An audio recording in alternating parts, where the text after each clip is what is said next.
Kita ke Mas Bima Yudhistira dulu. Mas Bima, kalau mencermati kan sebenarnya ini regulasinya sudah ada ya Mas ya dari tahun kemarin. Bahkan pasar thrifting di Indonesia ini sudah cukup lama dari tahun 90-an.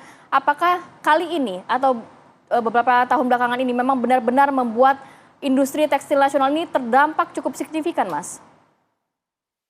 Iya, sebenarnya sejak 2015 sudah ada peraturan Menteri Perdagangan itu jelas melarang barang bekas impor khususnya pakaian jadi. Jadi regulasinya udah ada bahkan sebelum 2021. Cuman seakan dibiarkan oleh pemerintah sampai kemudian terbentuk itu pedagang-pedagang retail. Bukan hanya di pasar seperti Gede Bage, tapi pedagang retail sekarang sudah merambah pedesaan, bahkan sudah punya banyak toko online, di marketplace, di sosial media juga. Jadi ini semacam ada pembiaran. Nah kemudian ketika tahun 2020 sampai tahun 2021, itu banyak perusahaan tekstil yang tumbang, perusahaan pakaian jadi itu melakukan PHK massal. Ini mereka bingung karena di pasar ekspor pakaian jadi itu sedang lesu. Sementara mereka menginginkan para pengusaha ini untuk masuk ke dalam pasar domestik sebagai alternatif ketika pasar di Amerika dan Eropa sedang lesu. Nah begitu mereka berhadapan dengan pasar domestik, ternyata sudah ada thrifting ini.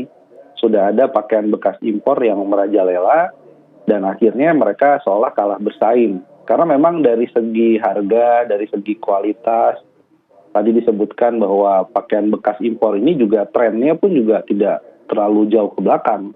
Bahkan yang masih menjadi mode, menjadi tren yang disukai oleh anak-anak muda di berbagai kalangan itu tersedia di dalam pakaian bekas impor ini.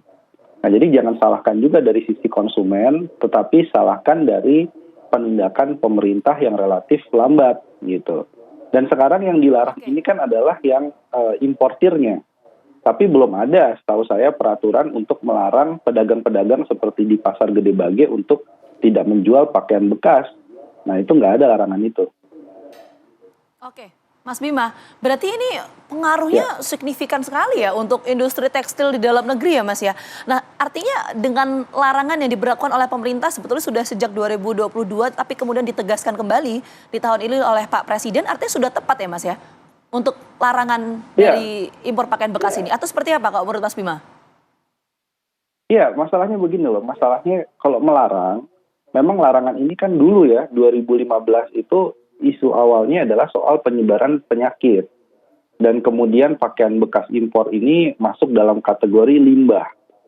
Dan sebagian juga dari negara asalnya, pakaian bekas ini sebenarnya mau didonasikan kepada negara-negara miskin ataupun kepada yang menjadi korban bencana alam. Tapi begitu sampai ke Indonesia, entah lewat pelabuhan resmi ataupun pelabuhan-pelabuhan tikus ya, jalur-jalur yang ilegal, itu kemudian menyebar cukup masif.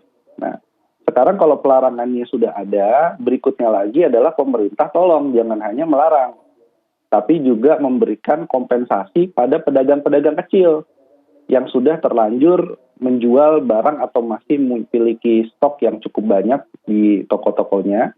Nah ini apakah ada kompensasinya gitu ya.